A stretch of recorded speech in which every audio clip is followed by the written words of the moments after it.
या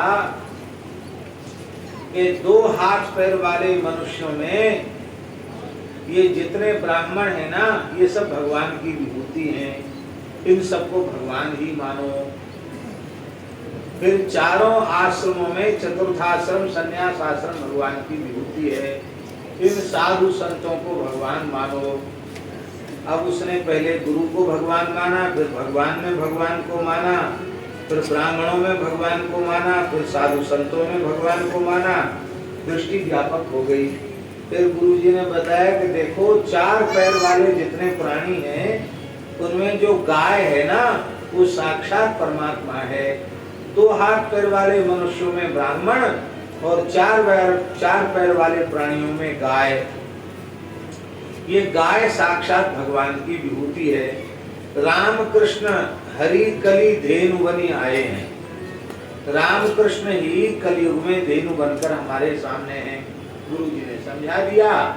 अब गाय में भगवान दिखने लगे, फिर तुलसी में भगवान, पीपल में भगवान, अग्नि में भगवान, गंगा जी में भगवान, पर्वत में भगवान, सूर्य में भगवान, चंद्रमा में भगवान।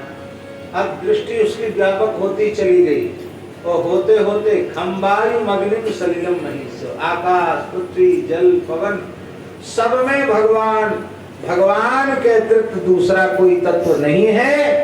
इस विराट अनंत भगवत भाव में उसकी स्थिति हो गई। यही है आ भजेत का अर्थ। आहा, आगे कह रहे हैं, अविद्यमानो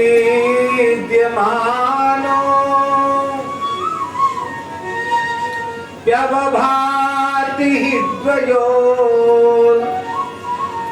जातुर्धिया स्वप्न मनोरथो यथा तत्कर्म संकल्प विकल्पकम मनो बुधो निरुन्ध्यादभयं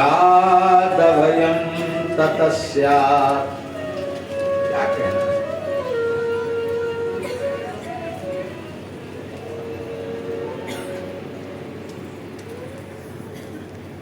कबीर जी महाराज कह रहे हैं, हे निमि महाराज, सच्ची बात तो यह है कि भगवान के अलावा, भगवान के अतिरिक्त और कुछ दूसरा है ही नहीं।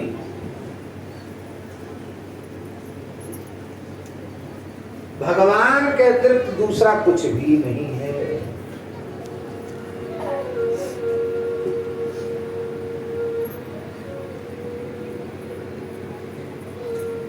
भगवत अतिरिक्त कहो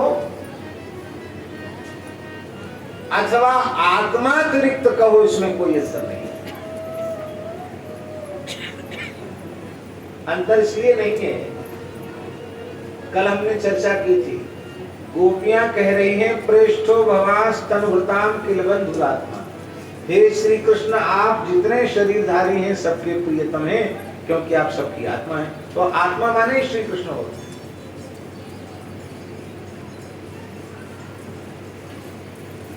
आत्मा माने श्री कृष्ण।